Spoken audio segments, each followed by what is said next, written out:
Hello there, and welcome. The quest to provide adequate security of lives and property indeed is one that we as Nigerians must strive to attain in order for our collective growth and development to be guaranteed and for the sake of our democratic experience. One security outfit that is saddled with that responsibility to the people is, of course, the Nigeria Police.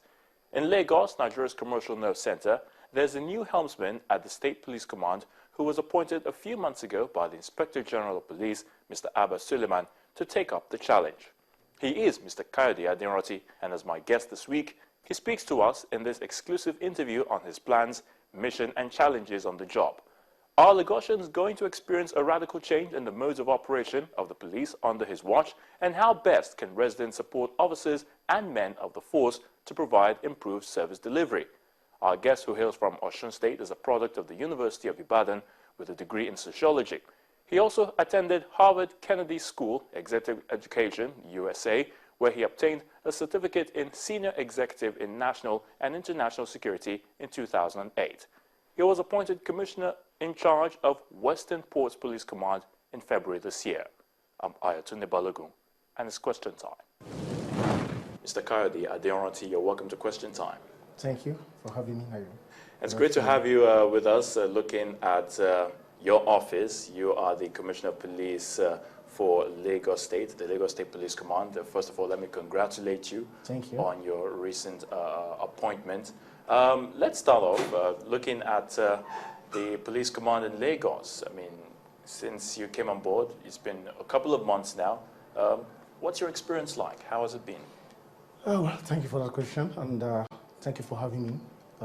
It's an opportunity to be here this afternoon to at least to interact with you, at least to let you know what my programs are, my vision are, and what I intend to do. It's true, I came on board a few months ago, and I came on board and met a very good security arrangement in place, a very solid security architecture in place that address all security problems in a very comprehensive manner. So what I needed to do when I came on board was just to build upon that structure, to ensure that that structure works for the benefit of Lagosian, to ensure that we have adequate security, knowing fully well that Lagos is the fifth biggest economy in Africa, and with all the associated security challenges.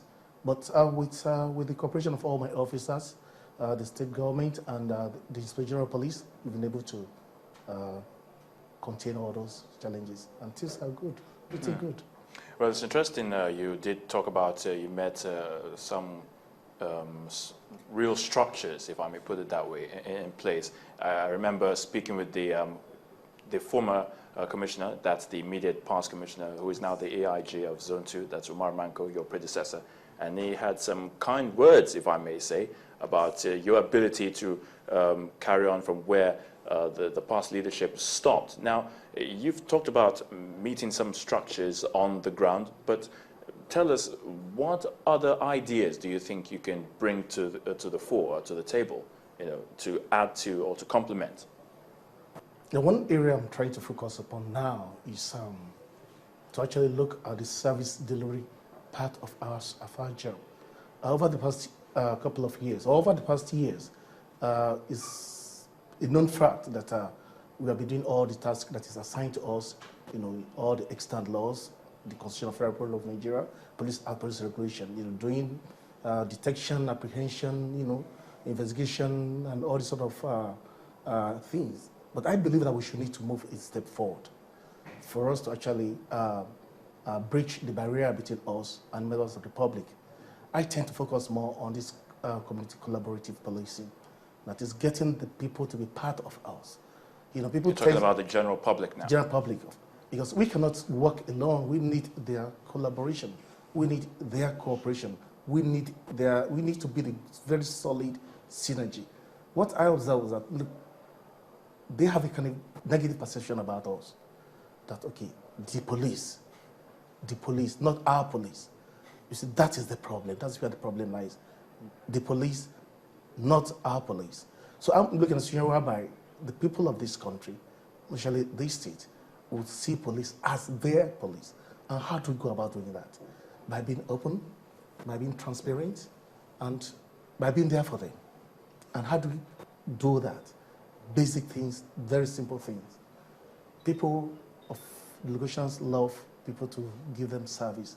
When they know that you are giving them the required service, I think they're going to respect you and to have confidence in you.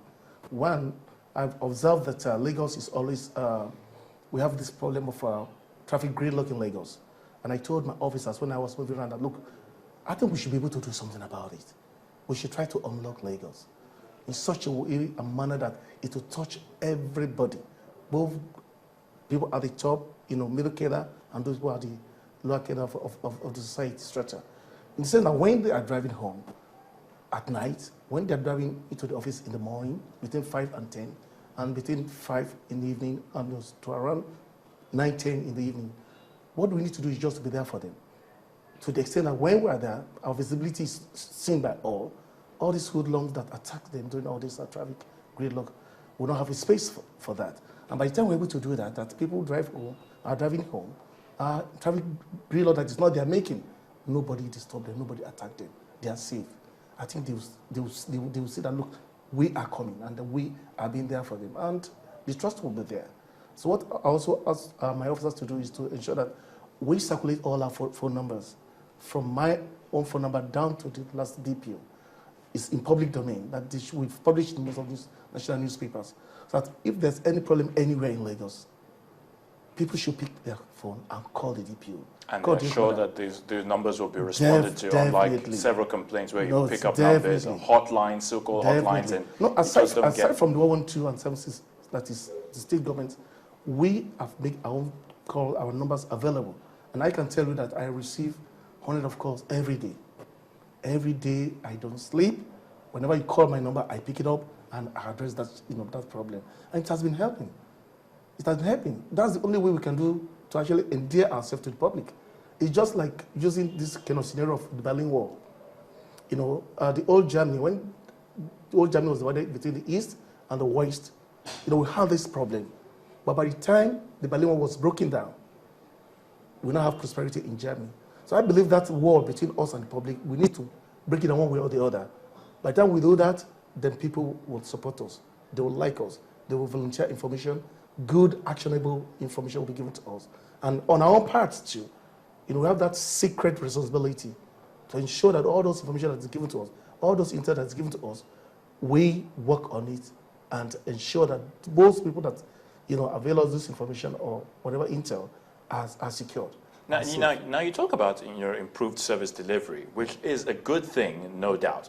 But of course, you cannot rule out the fact that on most of our streets, in most of our communities in Lagos, I mean, when you come across police officers, trying to do their duties, you still have this feeling of, yes, they're in uniforms and with their weapons or guns and ammunition and all whatnot, but it appears some still have this belief that because I'm in my uniform, I can just do whatever I feel, just harassing people, even when people try to be law-abiding and to be respectful and to show some kind of empathy with them. But some of them just go hell overboard. How do you curb this?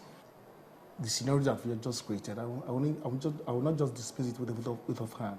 We have been having isolated cases of some of our officers, going off track in their behavior, professional conduct. And what I've been doing since I came on board is to ensure that whenever we have all these isolated cases of our officers, not behaving in line with their professional ethic, I ensure that I'm always hard on them.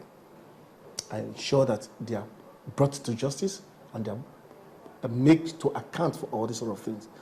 One thing is that if we're able to be very assertive in the way we move ahead in getting our officers to be, to behave the way they're supposed to behave, I think we're going to have a lot of positive feedback.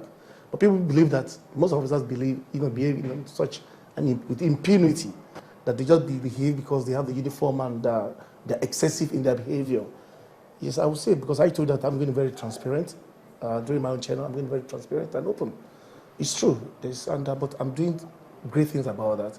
and they're getting the message. But do you think this has to do perhaps with the way the police officers themselves are being treated even within their own domain? I mean, you talk of welfare, not having to be paid their salaries as and when due. Talk about the level of morale within in the force and some other things that personally they should be getting the best out of from the force or the service, but they're not getting. So the frustration, they take it out to the public and just, don't you think, is that the cause? I disagree. Because if there's one agency of government that meets its obligation, is Nigeria Police. Our numbers, we have the largest number in the federation. That is, go to any ministry, department or agencies. Police, with our structure, with our number, we are the biggest.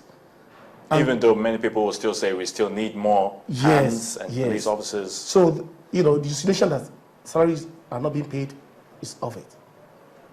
We are being paid as and when due. This command, the morale is very, very high.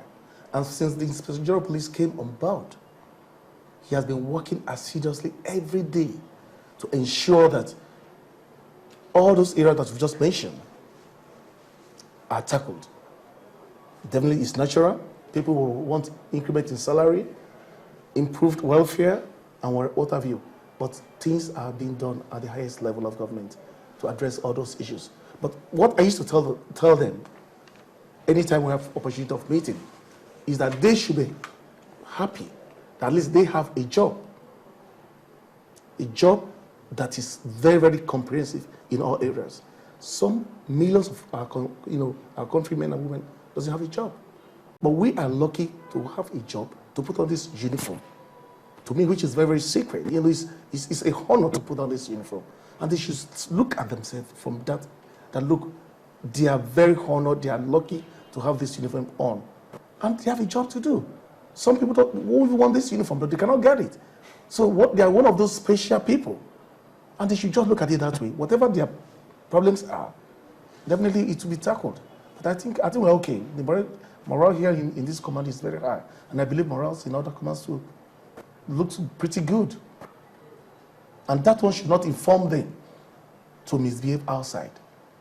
I mean, why should you now say allege that, make a kind of insinuation that maybe you are not being paid as a banker being paid, or you are working on industry being paid? You are not an all, industry worker or whatever. You are not a banker. You see, so we have to, every employer pay whatever is commensurate with, what they can afford. So what we've been paid, I think we should be good with it, and we should be able to render service to this country. We're supposed to protect the citizens of this country. We're supposed to create an enabling environment that will encourage our foreign multinationals to come to this country to invest. We should be looking at the positive side. What can we do? That kind of linkages that in any economy, if there's no security, definitely that economy will just go down. So what we need to do is to work and ensure that we have a very good security in place, so that people can come in and invest and build industry, and in a way take all these street urchins, take all these hoodlums, take all these thugs off our street. So it's a kind of a win-win situation. When we do our job and the industries are there, they are working, they are bringing expatriate staff, and they are secured, then I think we should be happy doing all those sort of service to the people of this country, and not murmuring or gossiping or complaining. There's no time for that. We need to be patriotic, and we need to support whatever is needed to be done to make sure that the country move forward. Now, I don't know about the staff strength here in the Lagos State Police Command. Perhaps you will let us into that. But if it's really not as you would expect, how do you intend to increase that number, judging by this, the huge population that we have in Lagos? And of course, we talk about having community policing in place, where nooks and crannies, those areas where you really can't access, are made accessible when you have adequate officers and men. Yeah, one interesting thing is that, like Oliver Twist, always ask for more. But with what we have, we're making the best use of it. With what we have with our numbers, we're making the best use of it. But we still need more. And the Inspector General of Police is doing a great deal in this regard.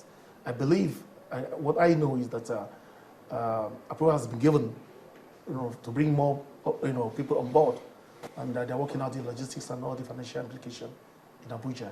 And by the time we're given the go-ahead to actually to move forward with this recruitment, it will be done. And I know Lagos State will be given the number that is required to meet all the security challenges of a mega city like Lagos.